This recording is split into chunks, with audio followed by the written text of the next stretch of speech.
aula, vamos falar de Friedrich Nietzsche, intelectual alemão que marcou a história do pensamento ocidental.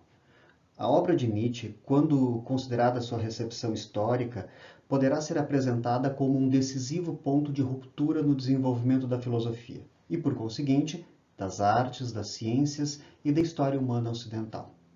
Vamos conhecer algumas ideias desse filósofo. Nietzsche nasceu em 1844, então o Reino da Prússia, e morreu em 1900, quando o território já se chamava Alemanha. Sua formação e sua atuação intelectual permitem que ele seja apresentado como filólogo, filósofo, crítico cultural e autor de composições musicais, poemas e textos de viés literário. Ainda bastante jovem, aos 24 anos de idade, assume a cadeira de Filologia Clássica na Universidade da Basileia, onde lecionou sobre cultura greco-romana até 1879, encerrando precocemente sua carreira acadêmica devido a problemas de saúde. Nos anos seguintes, enquanto pôde, Nietzsche dedicou-se mais ainda à escrita filosófica. Seus últimos anos de vida foram marcados pelo agravamento de problemas de saúde, inclusive com diagnóstico de demência, o que encerrou precocemente sua produção intelectual. Ainda assim, Nietzsche deixou um riquíssimo legado de escritos que seguiram sendo revisados, organizados e publicados mesmo depois da sua morte. Dentre as obras mais lidas e comentadas de Nietzsche estão O Nascimento da Tragédia, de 1872, Humano Demasiado Humano, de 1878, Aurora, de 1881, A Gaia Ciência, de 1882, Assim Falou Zaratustra, escrito entre 1883 e 85, Além do Bem e do Mal, de 1886, A Genealogia da Moral, de 1887 e O Anticristo, de 1888. É importante destacar que o pensamento de Nietzsche é fortemente marcado por um grande conjunto de rupturas com modos convencionais de pensamento acadêmico, quer seja no plano conceitual, quer seja no plano estilístico de escrito, quer seja nas posições sobre questões do seu tempo. Uma das características desse conjunto de rupturas aparece nos estilos que ele utiliza para escrever seus livros. A maioria das obras é publicada na forma de aforismos, sentenças, ora muito breves, ora organizadas em parágrafos, que comunicam as ideias sem fazer uso de um encadeamento lógico de argumentos. Isso porque Nietzsche parece querer romper com o discurso hermético e sistemático da filosofia, e, em seu lugar, quer produzir um conhecimento que não se apresente acabado ao leitor. Esse estilo acaba por exigir do leitor um grau muito mais apurado de interpretação e participação na construção de sentido do texto. Por isso, os textos de Nietzsche, em grande parte, não se prestam para serem lidos em busca de algum entendimento objetivo. Para ler Nietzsche, é imprescindível ter lastro cultural para estar inserido num amplo universo de conhecimentos que possibilitem condições de interpretação e até mesmo criação por parte do leitor. Pode-se dizer que para ler Nietzsche é preciso ser leitor e autor simultaneamente. Para dar uma ideia do estilo literário de Nietzsche, vamos a alguns aforismos presentes em suas obras. De seu livro Aurora, trago o aforismo 236, que trata sobre o castigo. Que coisa mais singular nossa maneira de castigar!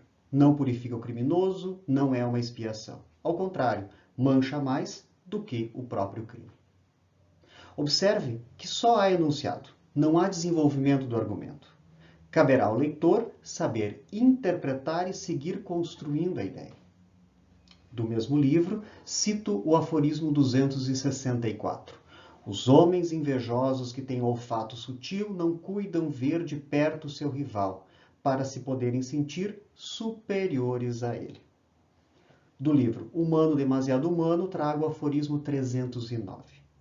Consideramos ofensas as cortesias de pessoas que não amamos. E do mesmo livro, trago o aforismo 546, que trata sobre o homem excepcionalmente vaidoso. Quando está fisicamente doente, o homem que normalmente basta a si mesmo é, de modo excepcional, vaidoso e sensível à fama e ao louvor.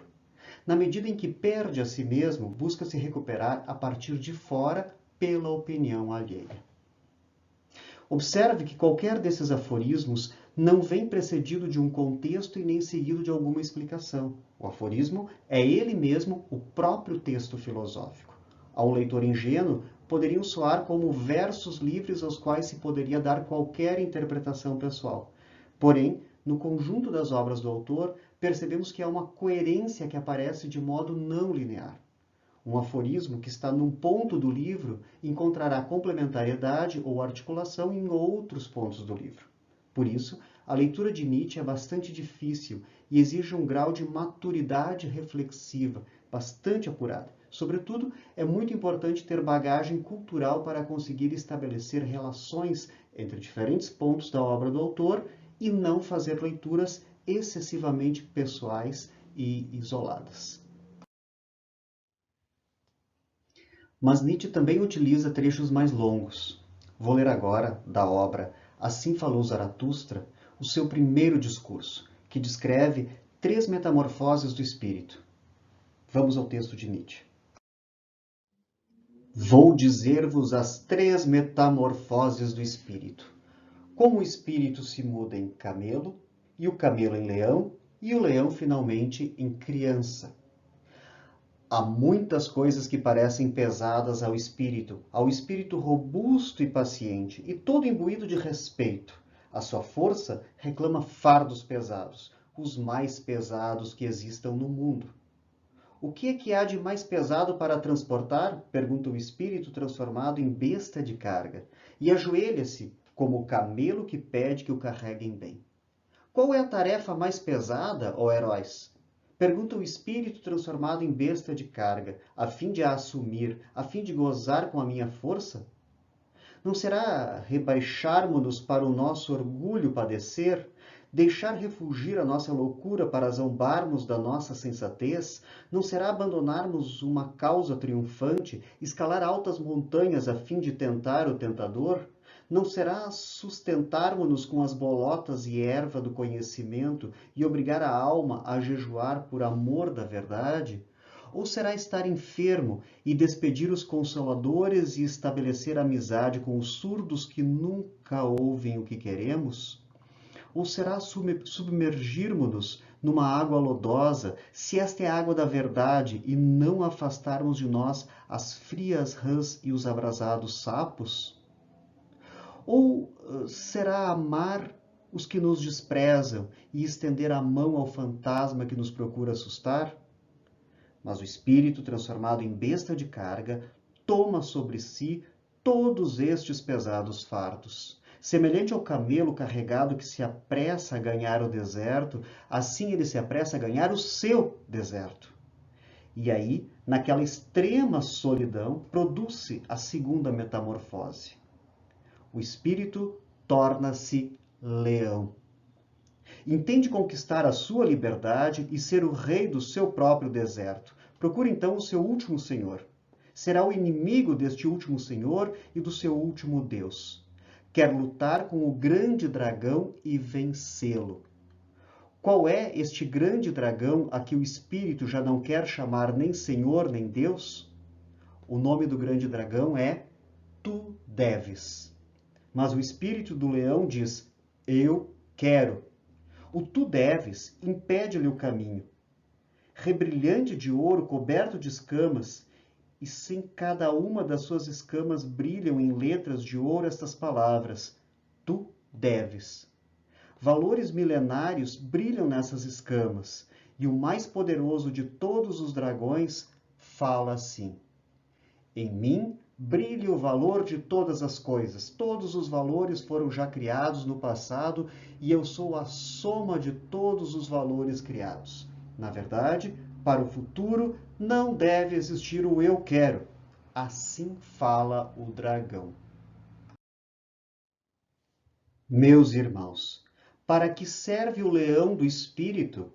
Não bastará o animal paciente, resignado e respeitador? Criar valores novos é coisa para que o próprio leão não está apto.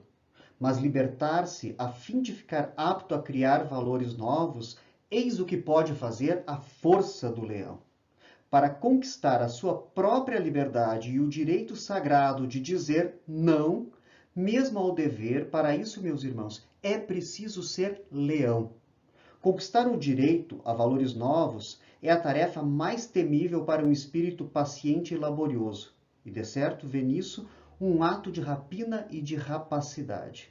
O que ele amava outrora como bem mais sagrado é o tu deves. Precisa agora descobrir a ilusão e o arbítrio mesmo no fundo do que há de mais sagrado no mundo, a fim de conquistar, depois de um rude combate, o direito de se libertar deste laço.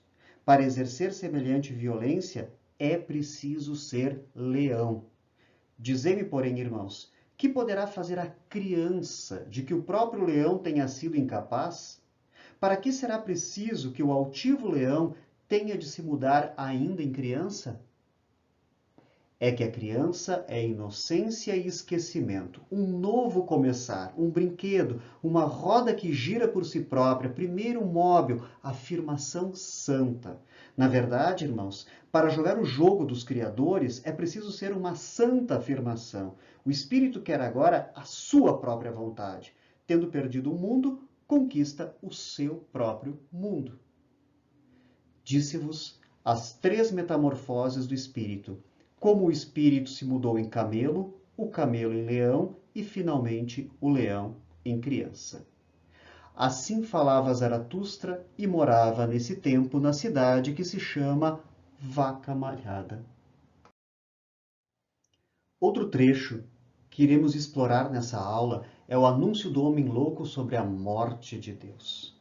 Este é o aforismo 125 de A Gaia Ciência.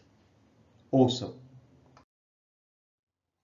Não ouviram falar daquele homem louco que em plena manhã acendeu uma lanterna e correu ao mercado e pôs-se a gritar incessantemente: Procuro Deus! Procuro Deus!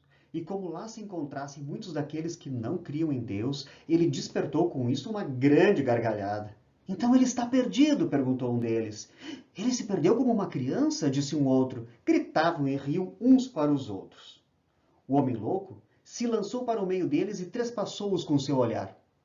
Para onde foi Deus? Gritou ele. Já lhes direi.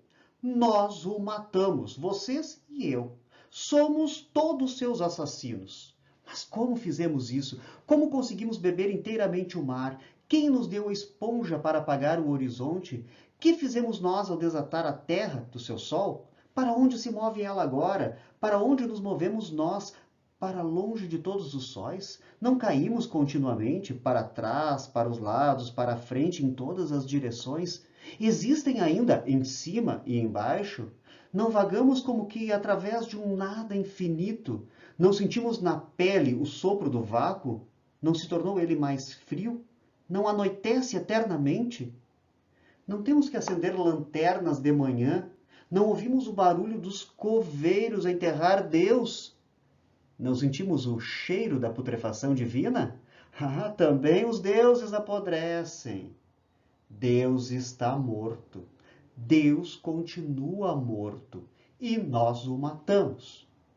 Como nos consolar a nós, assassinos entre os assassinos? O mais forte e mais sagrado que o mundo até então possuíra sangrou inteiro sob os nossos punhais. Quem nos limpará este sangue? Nesse momento, silenciou o homem louco e novamente olhou para seus ouvintes. Eu venho cedo demais, disse então. Não é ainda meu tempo. Esse acontecimento enorme está a caminho, ainda anda.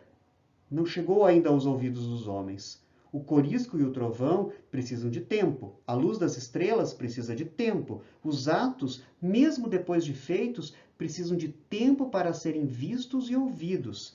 Esse ato ainda lhes é mais distante que a mais longínqua constelação. E, no entanto, eles o cometeram.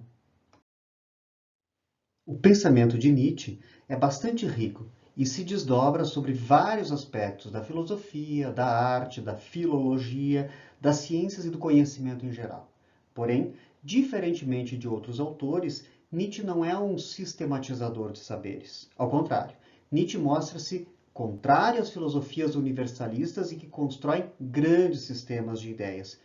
Por isso, o pensamento do autor é muito mais genealógico. Ocupa-se em perscrutar as origens. Seu trabalho está muito mais em demonstrar como a verdade, a moral e outros conhecimentos nos chegaram desse modo como os conhecemos. Para encontrar essas origens, Nietzsche diz que é preciso desconstruir o que foi edificado até então, para identificar quais são as suas bases. Dentre os legados que Nietzsche deixa à tradição filosófica estão a concepção de humanidade como encontro entre dois impulsos, dionisíaco e apolíneo. A análise sobre a origem da moralidade, em que ele demonstra a deturpação das ideias de bem e bom, outrora surgidas como espírito de nobreza e excelência, e depois deturpadas como resignação e obediência. O conceito de vontade de potência como transitividade existencial para a plenitude da possibilidade humana em relação à vida. A concepção de além do humano ou super-homem que indica a busca pela condição mais nobre a que o homem pode chegar. Enfim, Nietzsche é um dos autores mais decisivos na ruptura com as concepções metafísicas sobre a subjetividade e a razão. Não é sem motivo que o também filósofo contemporâneo Jürgen Habermas irá chamar Nietzsche de ponto de inflexão na história do pensamento ocidental. Eis aí um autor a ser muito lido e estudado.